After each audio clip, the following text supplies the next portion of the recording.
Welcome to another Needler's Hull Hour on Film, bringing you inspiring stories from around the local area, from local organisations and charities to local traders and food producers. Last time, I brought you a French-inspired patisserie and macaron producer in an American muscle car.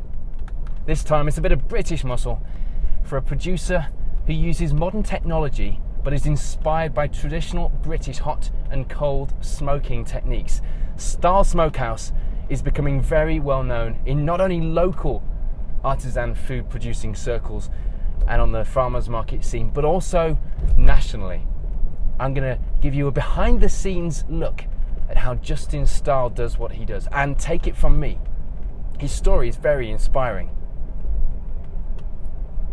As a business, we've been going for 3.5 years, and I didn't really know that there is such a community out there until we started doing our business.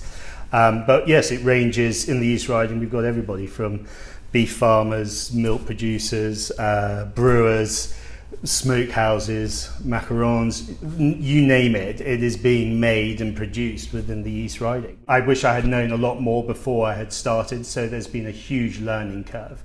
But really it's passion. It's a passion for what we are producing, and we're wanting to produce the very best, using local products where we can, and creating a business that will support my family here on the farm.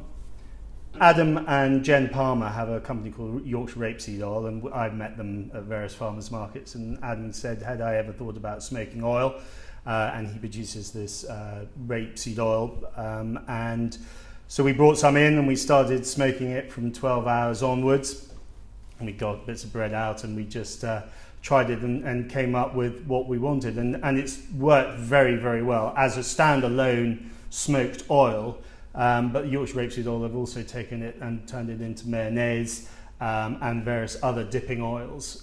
So it's create a base from which they have grown their products, but we just have an additional product to sell on our online shop. It's been very important to us, the local support that we've had. That's created our base from which to grow, and be that people knocking on the door, buying a packet of smoked salmon from us, going into the local restaurants, which has been an interesting process, and they've supported us very well, to farmers markets. But it's the local community that's really allowed us to grow, and from there we've launched into Leeds, we've launched into York, and now we're down as far afield as Bath and into London. So we're growing in that regard. The difficulty is I do all the production. I have someone to help me a little bit on a Thursday and a Friday, but I do all the production, and so the sales is something else that we have to address, and is wearing multi hats is the tricky thing when you're a small producer like this, because ultimately we can't grow unless we make our sales. Really, smoking is really just a form of preservation that our forefathers have done for thousands and thousands of years, by putting salt and then smoke onto it, and they would be able to preserve their fish or their meat over the winter months, and then to keep them sustained through till the summer. Our palates have changed, so we don't use quite as much salt nowadays, but we still have to use salt because it helps the smoke to adhere to the products. It is a form of preservative, but ultimately it's another form of cooking, really, and presenting an array of products that we combine with smoke, and we use oak and applewood. Basically, there are two processes. There's cold smoking and hot smoking. The cold smoking, we're keeping the fish below 30 degrees Celsius. We dry cure it, smoke it below 30 degrees Celsius for a set period of time. Then there is the hot smoking or warm smoking, where we're raising the temperature within the kilns to actually cook the product through. So it's like the trout or the oak roast salmon, it has basically been cooked in smoke.